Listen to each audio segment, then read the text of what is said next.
Kass. The Rito Bard is one of the more well-known characters in Breath of the Wild, and one of my personal favorites. He shows up all over Hyrule to help Link find ancient shrines, and he has more songs up his sleeve than I have puns, but his character goes much deeper than just singing around the wild.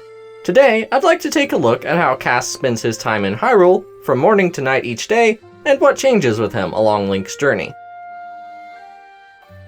Your first encounter with Kass could be either at one of 4 stables he shows up at, or out in the wild.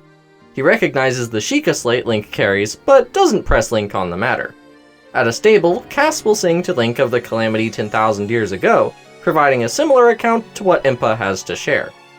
After meeting him the first time, he'll share some interesting facts based on the stable you find him at. In the wild, though, his songs serve a much different purpose.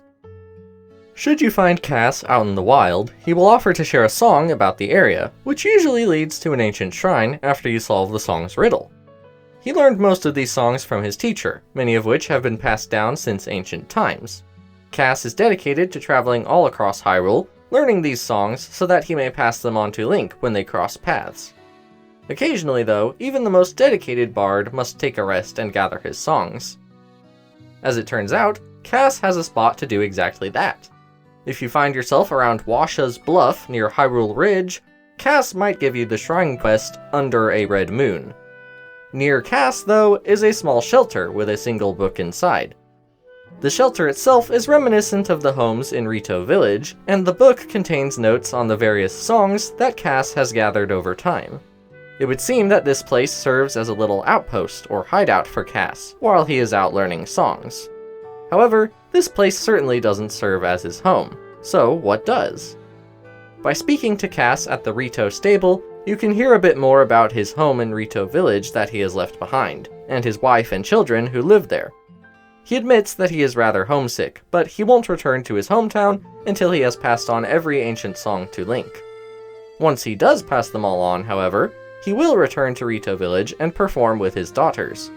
Though he spends all day playing with them, he will stay outside at night, and if you approach him, he'll finally explain why he takes his songs so seriously. The mentor Kass remembers so fondly was once a court poet for the royal family, who at some point fell in love with Zelda. Before long, it became clear that Zelda cared more for Link than him, and he was consumed by jealousy. Then the calamity struck, and his mentor was forced to flee Hyrule Castle, yet on his way he learned that Link had sacrificed himself to save Zelda. Kass's mentor then dedicated himself to learning songs about the hero from 10,000 years ago, that he might pass them on to Link, so he could save Zelda. As we can see, the Sheikah mentor didn't live long enough himself, but Kass took up his quest and fulfilled it when Link awoke. The dedication of Kass in fulfilling his teacher's final wish may be one of the most simultaneously heartbreaking and inspiring things in Breath of the Wild. He continued gathering songs even after his mentor's death, and at the cost of seeing his own family and hometown, traversed Hyrule to pass them on to Link. While Kass isn't one of the most impressive characters in Hyrule, sporting no flashy weapon or combat skills, he poured every ounce of effort into his art, which all was aimed to help Link save Hyrule.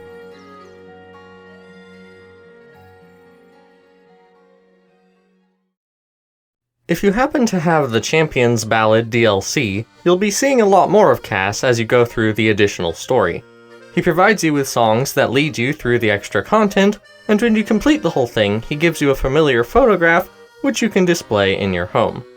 Though it's not part of the base game, the Champions Ballad adds a lot of extra Kass content, which I certainly can't complain about. And now, a few fun facts about Kass. If you've met him at a stable, you probably know that he plays Epona's song along with the background music. What you may not have known, though, is that he actually acknowledges this, and mentions that the song's origins are theorized on, and his teacher believes it was used by the ancient hero 10,000 years ago to summon his horse. This is clearly a little reference to Epona's song, the song used to summon Epona in previous Zelda games. After Link accepts his final song, the book Kass keeps in his small hut updates to mention that his work is now complete. It's not a well-known change, especially since the journal is in the middle of nowhere. Also, right after passing on the song, he also tells Link that he wishes to meet Zelda someday, if it were ever possible. And wouldn't you know it, he might actually get the chance in Breath of the Wild too. Well, assuming something terrible doesn't happen before he gets to. But that'll never happen, right? Finally, the instrument Kass plays may look somewhat accordion-ish, but it actually seems to be a bandoneon, which is a similar yet notably different instrument. Use that to impress your friends next time Kass comes up. I had been thinking of doing a video like this for a while now, initially inspired by the characters of Majora's Mask and their activities across the 3 in-game days. While Kass doesn't have quite the same schedule as most characters, I hope this video gives you a good impression of his life in Hyrule, and maybe a few cool new details about him as well. I might do this for some other characters too, so if you enjoyed it, be sure to suggest who I cover next. Alright, that's all for now, so thank you for watching, and I'll see you next time you're in the Legend Zone.